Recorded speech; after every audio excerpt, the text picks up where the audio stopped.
If Vegapunk is the Kennymon of this arc, then just say it. Oh wait, he already did. Hi, I'm Vagabond Kana, aka your local carrot stand that's just waiting for Carrot to join someday. Also, I'm waiting for you to subscribe and like the video as well. Just go ahead and do that while you can, eh? One Piece chapter 1067, Punk Records. So in this chapter, okay, well first off, let's start off with this cover page. We have Caesar Clown versus Judge. I don't care what anyone says, people underestimate Caesar Clown. Caesar Clown's Devil Fruit is stupid. It's busted as heck, it has the ability to one-shot off rip. All he has to do is take away the oxygen. Honestly, Caesar Clown can more than likely win this. It's a good chance that he can actually win this.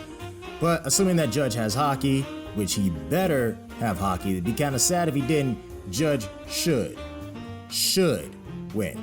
Because, I mean, Caesar's not bad. Who knows? It could go either way. I'm not even really gonna be all that big about this. So now for the actual chapter, we get on to Vegapunk. And Bonnie's just like, hey, Vegapunk, what happened to your head? And Vegapunk was like, oh, yeah, it was just getting a little too big, so I just cut it off, man. Just cut my head off, bro. I'm just like, this man really out here just cut his head off. Like it's just hair. But in this scene, we also find out not only his head was getting so big that it was pretty much reaching the height of a giant, which is just disgusting. But we also find out he's a Devil Fruit user, and that's why his head got so big, because he ate the brain fruit, the Nomi Nomi no Mi, which sounds so good coming off the tongue, it really does. But he ate the Nomi Nomi no Mi, which makes him a brain man, and he's able to store knowledge down to the most minute details and consistently remember them. Because you know, with us humans, with us regular people, you know, we store knowledge, but we don't remember every single minute detail. You may forget something or here or there, right? That's why if you learn something back at school, you may not remember it once you get out of school. For example, I completely forgot about the Pythagorean theorem. I'm not even gonna lie to you, I completely forgot about it. And then in this arc, when they brought up Pythagoras, I was just like, oh right, Pythagorean theorem, I did learn that in high school. I forgot all about that. But anyways, Vegapunk has the ability to have unlimited knowledge, and that's why his brain got so big. Not only that, but he was also born a genius from the get-go. So it just makes him kind of busted in a sense. I mean, not really busted, but in terms of just smartness and keeping knowledge, he of course is going to be above the likes of Caesar Clown or Judge or anybody else of this sort. Or Queen, or Chopper, or Frankie. Chopper's just a doctor, but you get the point, right? So turns out what Vegapunk actually did, he, of course, like I said before, cut his head off, and then he just put it somewhere. And that's where the apple comes in, because the apple really works as an antenna. And this antenna goes straight to where his brain is. He put his brain somewhere in the Punk records, right? And that's also how the other 6 Vegapunks were able to connect to it, but they connected different parts of his brain. It's funny because in this page, Luffy says, oh, how were you able to split yourself? Are you a ninja? That is a straight up Naruto reference. I do not care. He referenced Naruto. He referenced specifically Pain, 6 paths of Vegapunk. He did it. He did it.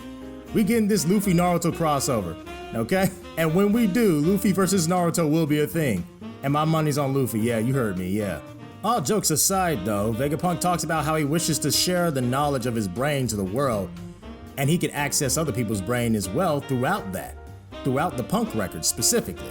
At this, Bonnie gets angry with him and then proceeds to take out his beam katana No More Heroes Star Wars saber, and then threatens his life.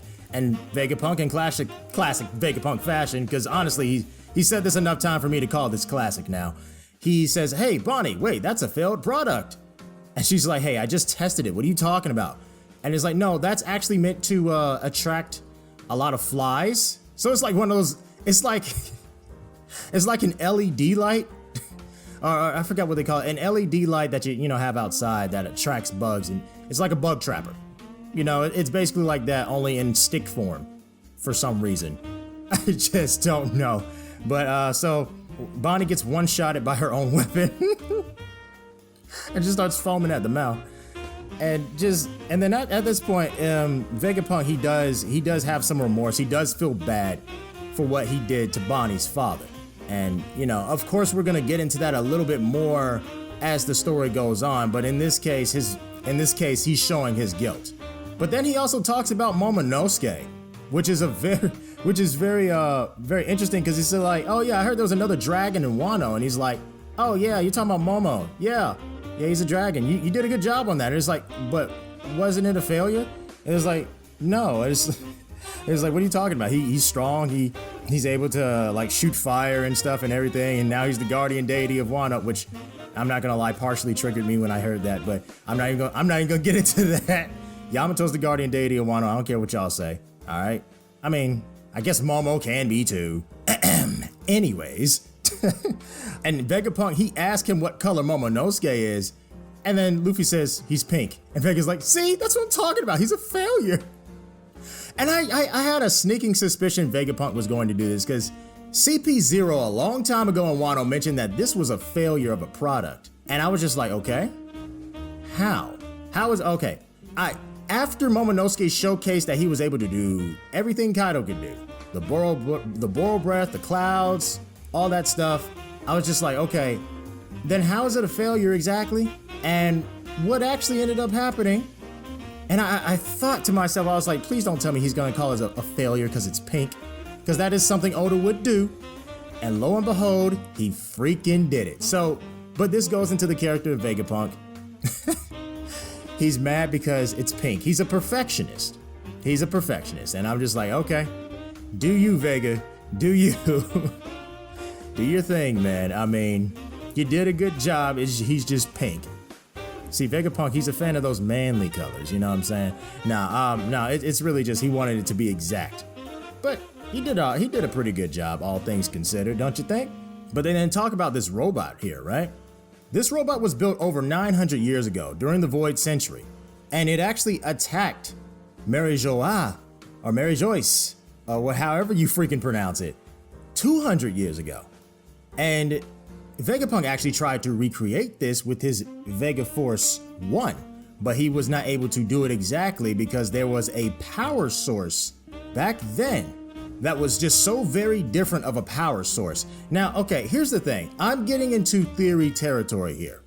Because he's been talking about this Eternal Sun thing, like a few chapters ago, he mentioned an Eternal Sun, correct? He's talking about this Eternal Sun thing. He's talking about this power that defied basically what we could do back in the, what we could do today, that defies all logic, correct? He's talking about this type of power. I'm assuming that this has something to do with Sun God Nika, aka Luffy's Devil Fruit. Ask yourself this: why is Luffy called the Sun God? Like what? He's freaking rubber. He's rubber. Why is he called the Sun God? I to this point do not get it. Does it have something to do with how he was able to, how he's able to do like a red rock or a red hawk or stuff like that? Does it have anything to do with that? Quite possibly. But it's like there's more stuff to it, because yes, his hair looks like that of fire. Why is he called the Sun God? There has to be more to Luffy's powers than we initially perceive, that we initially think. I mean, yeah, he has like the Toon Force type stuff, right? He can stretch, he's like rubber, all that stuff, yada yada yada, right?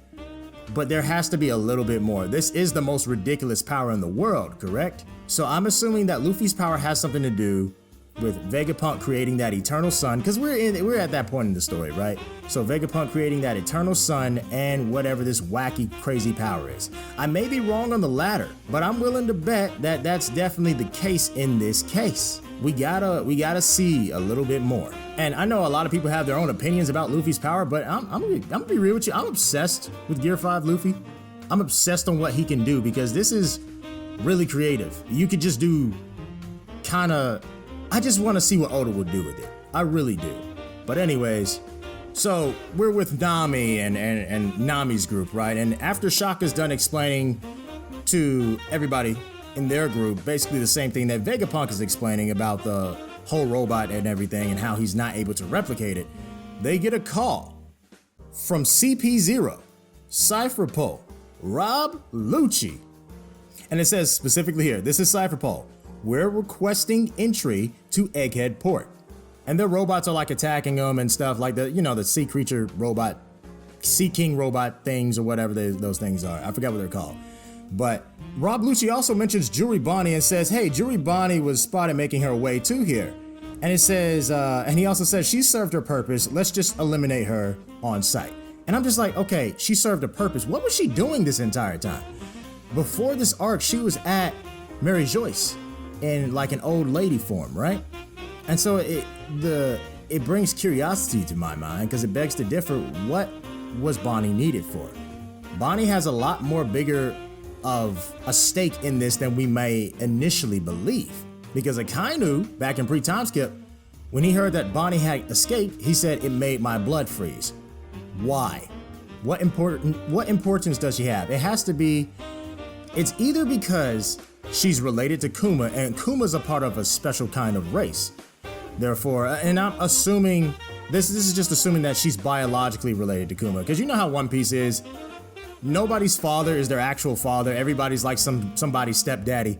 Everybody. I don't know what's going on with that. But anyways, it's like y'all some deadbeats, really, like for real. But anyways, so assuming that Bonnie is biologically related to Kuma, then we are to assume that she is whatever creature, whatever race that she's a part of, that Kuma's a part of, and that's what's important. But if not, then it's probably having something to do with her devil fruit, quite possibly. But I can't wait for that to be unraveled. There's a lot of things in this chapter that we do need to pay attention to, these little small points that we need to focus in on. But anyways, so with that being said, so Lilith, I like the scene here because Lilith, she's just like, oh yeah, Rob Lucci's at the door. I'll just let him on in. He cool people. He an assassin, right? Yeah, man, let him in. He cool, man. Yeah, man. And the Strides are like, excuse me, don't let this joker in here. We fought this guy a long time ago. He was a problem, okay? Luffy, literally an extremely high div fight for Luffy. An extremely high div fight. And we don't have time for this man again. I don't feel like putting up with him. But in all honesty, if I'm gonna be real here, Cypher Pole Zero should get low diff. And I mean specifically low diff. Anything higher than low diff would be just disappointing. I mean, yeah, you can assume that Rob Lucci got stronger, right? You can assume, kind of like with Crocodile, a lot of people was assuming that he got stronger, and okay, fair enough. Luffy should still clap his cheeks. He just fought freaking Kaido, and granted, there are some things with that, but he just fought Kaido. I highly doubt Lucci is so strong that he's Yonko level, right? But I think the only danger that would really pose a threat to the Straw Hats, okay, I'll put it like this. If Rob Lucci meets up, really anybody from CP0, if Rob Lucci meets up with Luffy, he's getting low diffed, maybe no diffed, quite possibly. If Rob Lucci meets up with Zoro, he's getting low diff, maybe no diffed. If Rob Lucci meets up with Sanji, he's getting beat just the same. If Rob Lucci meets Jinbei, he should be getting beat just the same, in my honest opinion. He really should. Of course, he's not. Of course, Jinbei's not as tough as, Zoro or Luffy, but you get the point. So, these four guys are definitely going to beat Rob Lucci, in my honest opinion. But when it comes to pretty much anybody else after that, like Robin or... Okay, I'll say this. For the old trio, right? The middle trio, Robin, Frankie, Brooke, it's probably going to be a different story. Honestly, we still to this day don't really know how to gauge Brooke like that. We really don't. But I'd say Frankie has a very good chance. I don't know why people sleep on Frankie so much. One of these days, man, we gotta talk about that because y'all be tripping when it comes to Frankie. Robin, she might be okay. I don't know. She has like no hockey, no defensive capabilities. It's kind of interesting with Robin. They need to learn. These Straw Hats need to learn hockey. Like seriously, this is ridiculous. Like you're in the new world. We're in the final saga. Are they gonna learn hockey or no? Are we just gonna leave that out of here? Like what's going on? You know what you do need? You need carrot. That's what you need. But anyways, let me stop. Let me stop playing. But actually that wasn't a joke. I was serious. But all that being said, I think for the most part, the Straw Hats will be okay. I don't really see Straw Hats, like I can see them clashing with CP0, but I don't see this being like big fights. These aren't going to be big fights at all. But anyways, with that being said, Luffy also, I'm sorry, not Luffy. Vegapunk actually says, hey Luffy, can you take me with you? Can you take me out of here? And I was like, I was like, okay, yeah, this is 10 billion% like the Kinemon of this arc. This is the guy that kicks it off. Because remember, we in Punk Hazard, we met up with Kinemon and Momonosuke, and they were just like, yeah, can we ride with you? We got some things to do. And now it's like Vegapunk wants to take a ride with him. It's like, yeah, this is the guy that's going to kickstart their goals and where they go from here on out, right? Which is not surprising in the slightest. The question is, where do we go next? I'm guessing Elbaf, but you know how Oda does things. He kind of likes to waste a lot of time. Maybe I shouldn't say waste a lot of time, but he does a lot of extra. Let's just put it like that. We may end up going to an arc before Elbaf, but I like to believe, I hope that we go straight to Elbaf after this. So, you know, they can learn about the Void Central, but Vegapunk already has knowledge of that. I don't know. It's just something that it seems like Robin would specifically ask for. I don't know what Vegapunk's goals are, but I'm guessing he has a destination in mind rather than just wanting to run away because CP0 is there. That is my guess. I'm probably wrong, but we have to see nonetheless. But hopefully we go to Elbaf next. Anyways, the last part of this chapter brings us to Kamabaka Kingdom. Kamabaka Kingdom, of course, you know where this is where the revolutionaries are, and we get to see Kuma, the actual Kuma. They're fixing him up because he's sustained a lot of damage from being a slave to the world government, correct? And as you all know, they just saved Kuma from Mary Joyce. So now that they're fixing him up, they're trying to get him back to his self, to his actual conscious self, because there's still a little bit of regular Kuma in there, apparently. And all of a sudden, Kuma just starts running away, and everybody's like, where are you going? Where are you going? Hold on. Where are you going, Kuma? And so we don't know where Kuma's going. It ends right there. We are not going to get an answer to where Kuma's running next chapter, or the chapter afterwards, or the chapter after that. I guarantee you it's not happening. Oda is going to make sure he milks this and has us question over and over again, because questions leave intrigue. It's true. It is what it is. So with that being said, that is the end of this chapter. There's a lot to digest with this chapter. A lot more than a lot of people may realize. But instead of consistently talking about it and talking about my opinions and whatnot, let's go through some comments on Reddit and seeing what the Reddit comments have to say, and maybe I can gain some insight from that as well. And maybe I can make some comments on it. Because this chapter is already way more interesting than last chapter. Last chapter was really just, oh, Saul's alive. Oh, man. Well, you better call Saul, right? Okay, let me stop. Oh, Jesus, Moses. All right, moving on. Let's get on to these Reddit comments. If there's a brain fruit, I wonder if there's a penis fruit. That is actually, I don't care what anyone says. That's a good question. That's a good question. You know, Oda thought of it at least. You know what? Yeah, and it just gets longer. You know what? That might as well just be the Nika. I mean, the human fruit model Nika. That might as well be, because you just stretch. You just stretch anything that you want. So that might as well be it right there. Luffy's already got the full package, quite literally. He already has it. So it's like, all right, you good. Luffy asking Vegapunk if he's a ninja after saying he cloned himself. Nice Naruto reference. Exactly. That's exactly what I'm saying. It's like, hey, that's a Naruto reference. I don't care what anyone says. They expected Raizo being a ninja to be able to create clones, but Vegapunk is your Naruto reference? We just got off Wano. That's true. That's true. Holy crap. I like this theory. This theory says, could it be that Bink Sake is the fuel source that Vegapunk is talking about? Dude, hold up. That actually is kind of cool, because think about it. Frankie uses cola as his power source, correct? He uses that to power like different things, right? Himself included. Bink Sake, another form of drink, can be used as a power source. I like that theory. That is a sexy theory. I don't care what anyone says. Okay, so hold on. What does the comment after that say? That's a theory I haven't seen yet, and it sounds better than the Luffy's fruit, NL, or cola theories. Would love that. It does sound good. That sounds really good. I might just steal this. I might just steal this theory. This is, oh, I like this. May not happen, but you know, that's what theories are for, right? Oda heard y'all upset that Yamato didn't join the crew, so now he's trolling. I mean, like, look, Look. I don't even think he's trolling. I think Vegapunk joining with Luffy is a way to push the story forward, not a way to troll.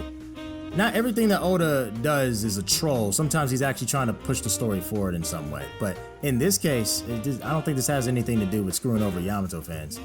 I don't think. Why do people always do that? It's like, you do realize Vegapunk, he didn't say, hey, Luffy, can I join your crew? And he's like, hey, can I go with you? You know, probably because he's gonna get freaking murked. That's probably the reason why. But anyways, and then the next comment after that says Vegapunk for Nakama. Of course it does. What else will people say, right? But I'm pretty sure, as we Carrot fans, we stay strong. We believe in Carrot. Okay, as we Carrot fans, we already know what's up, right? Right, y'all ain't abandoning me yet, right? You're not not believing anymore, right? No, but seriously, Carrot's joining the crew. I don't care. I will fight to the ends for that.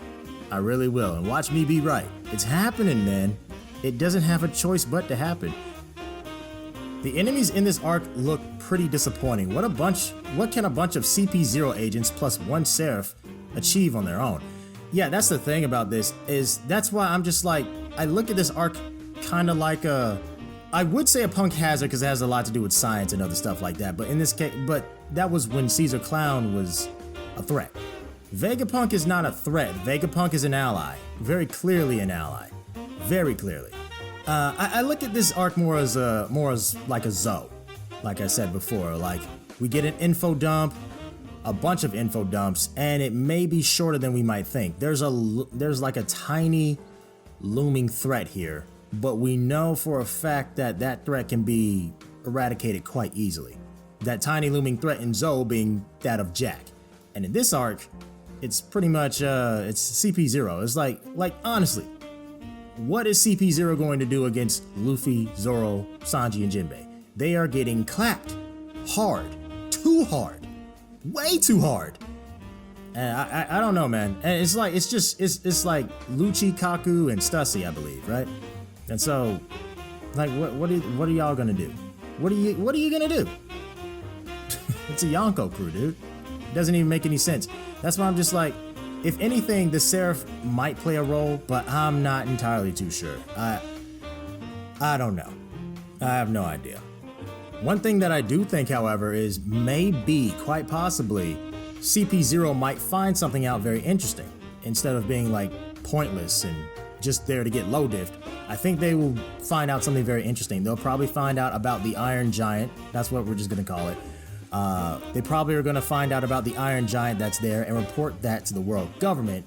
And they're also going to find out about maybe, quite possibly, the books of Ohara being at Elbaf and report that to the world government. That would be interesting. That would cause some sort of conflict for the world government. Then the world government would be like, all right, we need to go to Elbaf and just nuke the entire freaking place, right? That might happen.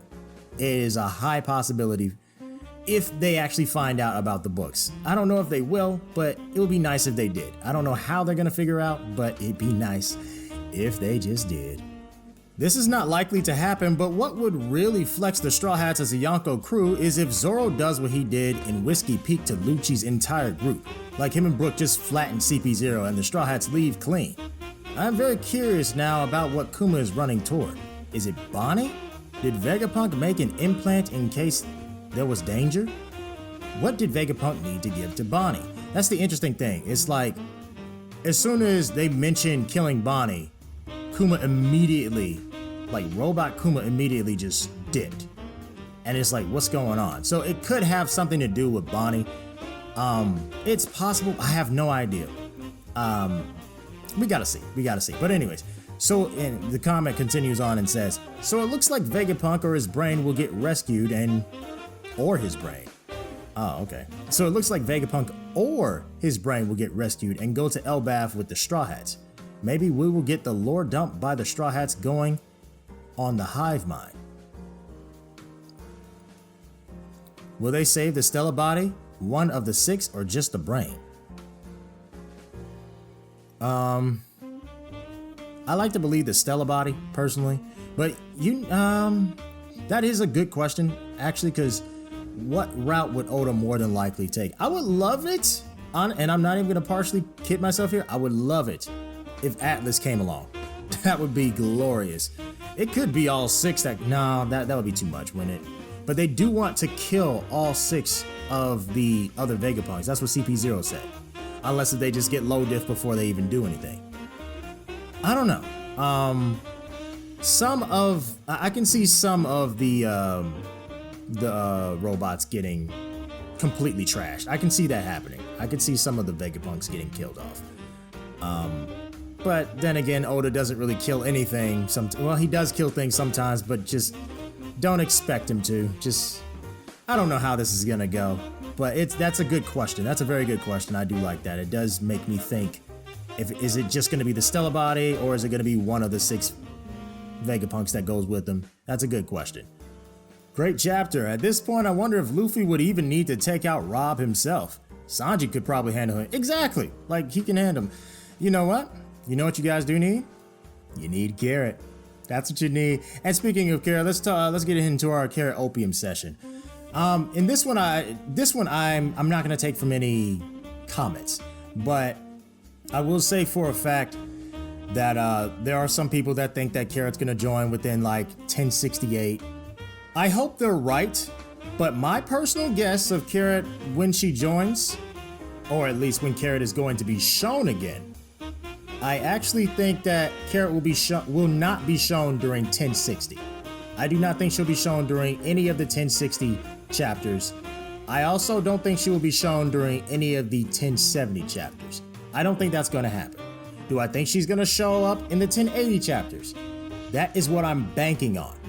But I'm definitely expecting her to show up definitely next year.